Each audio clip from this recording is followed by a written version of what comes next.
Olá, na classificação, o que nos interessa após alguns vídeos didáticos é pegar uma base de dados que eu não tenho a classe definida e tentar prever essa classe, predizer essa classe, melhor dizendo.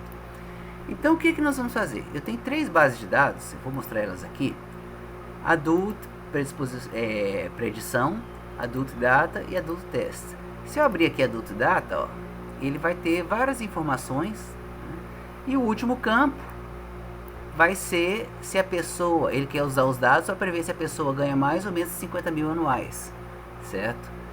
Se eu for lá no ECA e abrir esse arquivo, fica mais fácil a gente visualizar, certo? Então olha lá, ele abriu, são 32.561 instâncias, agora dá um treino mais confiável, né? E tem várias informações sobre a pessoa. Essa base de dados ela é em inglês, eu fiz uma versão em português, certo? Eu digo versão porque, por exemplo, na parte de educação não dá para fazer equivalência, não seria trivial fazer equivalência do sistema de ensino lá para o nosso, certo? E, bom, se eu abrir, então essa aqui é a base de dados onde ele vai fazer o treino. Se eu abrir a de teste, tá? É outra base de dados, menor, certo? Diferente daquela de treino, para ele treinar, tá? Testar se o aprendizado foi eficiente ou não. Se você olhar aqui na tabela, né, a última coluna é sempre maior ou menor que 50 mil, certo? Já a base de dados de predição, ficou tudo preto aqui. Por quê? Porque nessa base de dados, eu vou abrir lá e vou abrir aqui também, ó. Vocês vão observar que no último campo, em vez de ser maior ou menor que 50 mil, certo? É uma interrogação. É como o ECA descobre que aquele dado é desconhecido e eu tenho que fazer a predição dele, certo? Então se eu abrir ele aqui, ó, aquele último campo está vazio, certo? Ele não sabe. Você vê aqui, ele não tem nada classificado. Então, primeira coisa, vamos treinar o nosso algoritmo. Vou lá, abrir essa base de dados, tá? Vou aplicar o 0R, olha lá, 75%. Vou aplicar bias aqui,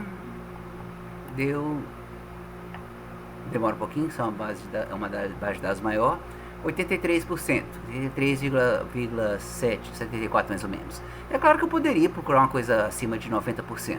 Certo? Mas para concentrar esse vídeo no que interessa pra gente, eu vou manter esse resultado aqui como se fosse ótimo, né? Olha só, o que essa predição foi feita, né? Como é que foi feito esse treino? Ele aplicou o treino e aí descobriu que, olha só, dos que tem menos 50 mil, que a gente fica, que é aproximadamente quanto? Que tem menos 50 mil, 24 mil, né? Ele classificou corretamente apenas 21 mil aproximadamente e errou, né? Falou que desses aqui, que tem menos de 50 mil, ganha mais de 50 mil anuais, certo?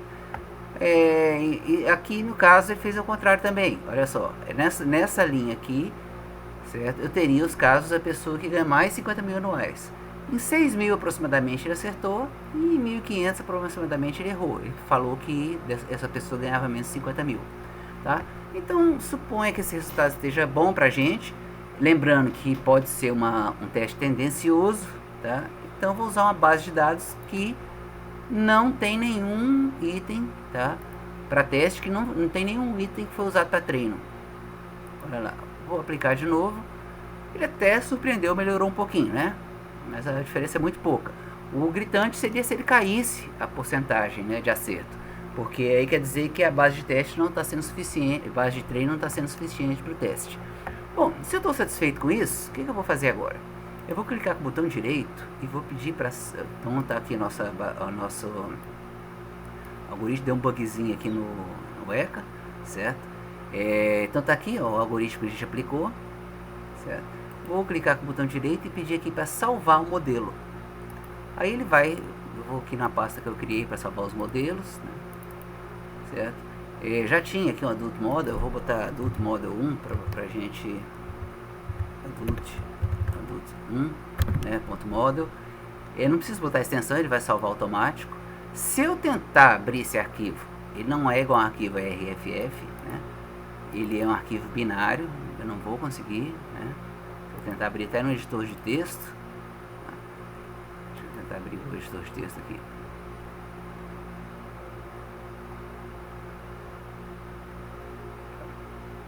Se eu tentar abrir com o editor de texto, eu não vou ver muita coisa significativa, tá? Então só o ECA que trabalha com o modelo dele. Então voltando aqui no ECA, certo? Eu poderia, por exemplo, então vamos supor, voltei no outro dia, eu quero usar aquele modelo para prever dados que eu não conheço. Eu vou abrir o Explorer de novo. Uma coisa que eu acho que o ECA podia ser melhor, esse passo aqui é desnecessário. Você tem que abrir qualquer base de dados para liberar a classificação, né? Então isso te obriga a carregar qualquer base de dados. Inclusive eu vou carregar uma que não tem nada a ver, tá? Vocês veem que não influi. Vou pegar essa aqui que não tem nada a ver, certo? Só para abrir a tab de classificação, certo? Então agora o que eu vou fazer? Eu vou carregar um modelo. Vou pegar esse adulto que a gente criou, certo? Ele mostra alguns detalhes lá, né, sobre o modelo que foi criado. Ele mostra detalhes qual algoritmo foi utilizado, as configurações, certo? Mostra os campos que tinha, certo? Os atributos. E agora o que acontece? Eu vou pegar aquela base de predição e vou carregar com um conjunto de teste. Ó, essa aqui, aquela que tem interrogação, certo? Ok. Antes de aplicar, eu tenho que fazer uma alteraçãozinha básica aqui, tá? Por quê? Qual que é o processo que a gente vai fazer? Ó? Botão direito, em vez de clicar em Start, né? Clicar em Start aqui, eu vou vir aqui, ó, Reevaluate Model on Current Test Set, certo? A gente vai clicar aqui. Mas para a gente conseguir ver o resultado, a gente tem que pedir para ele liberar esse resultado. Ó. Essa opção aqui, saída de previsões, né? Impressão das previsões. Por enquanto ele não está mandando para lugar nenhum. Então vamos pedir para ele mandar para a gente, tá? Poderia mandar com uma planilha, certo? Poderia gerar um arquivo HTML, mas não, vamos ver, para simplificar, vamos ver na tela mesmo, tá? Então ele pede para mostrar. E aqui eu vou clicar com o botão direito e Reevaluate, ó. Olha o que aconteceu. A matriz de confusão tem que vir vazia. Por quê? A matriz de confusão ela só existe quando você pega o resultado real e compara com a predição, para ver se você acertou ou errou. Mas isso é um processo supervisionado. Aqui tinha uma interrogação lá, a gente não sabia. Então isso aqui vai vir em branco, tá? Aqui também não vai vir nada de relevante. O que tem de relevante, a partir daquela opção que a gente acabou de liberar, é isso aqui, ó. São muitos dados, né? Opa, passei. É isso aqui, ó. Então ele vai pegar a primeira instância, certo? Ele previu como menor que 50 mil anuais. Ó, atualmente estava uma interrogação, não sabia. Ele previu como menor que 50 mil de acordo com o treino que ele tinha. Esse campo erro ele manda vazio pra gente, não preocupem com ele, certo? E aqui é 100% de acerto. Esse aqui, de acordo com o que ele foi treinado, pode ter sido mal treinado, claro, né? Mas de acordo com o treino que o algoritmo recebeu, ele tem 100% de acerto. Esse aqui, ó, ele marcou como maior que 50 mil, mas ele não tem muita segurança, tá? De acordo com o treino dele, ele tem as ponderações estatísticas, né, que ele faz lá, ele não tem muita segurança, tá? Abaixo de 60%. Esse aqui tem uma segurança razoável. Esse aqui, ele fez uma predição acima de 50 mil com 0,99, isso é 99% de chance de estar certo. Aqui muito alto, 100%, né, segundo o treino dele. Aqui praticamente 100%. Então, a maioria ele conseguiu valores altos. Alguns, tá, podem ser perfis que eram muito diferentes dos que ele usou para treino, ou contraditórios, né? E aí ele não conseguiu. Ele é sincero com a gente, né? Se bem que eu não sei se eu posso usar esse termo, mas o ECA está sendo sincero com a gente. Ele está falando que existe uma possibilidade boa, né? Mas ele não tem uma grande certeza daquele resultado está correto. Então lá teria quantas instâncias aqui? 2.057 instâncias que tentou fazer previsão. A maioria ele foi bem treinado para conseguir, certo? E alguns ele não conseguiu. Então esse é o caso real da gente aplicar mineração de dados no ECA. Eu pego um arquivo, treino, pego outro arquivo, faço o teste.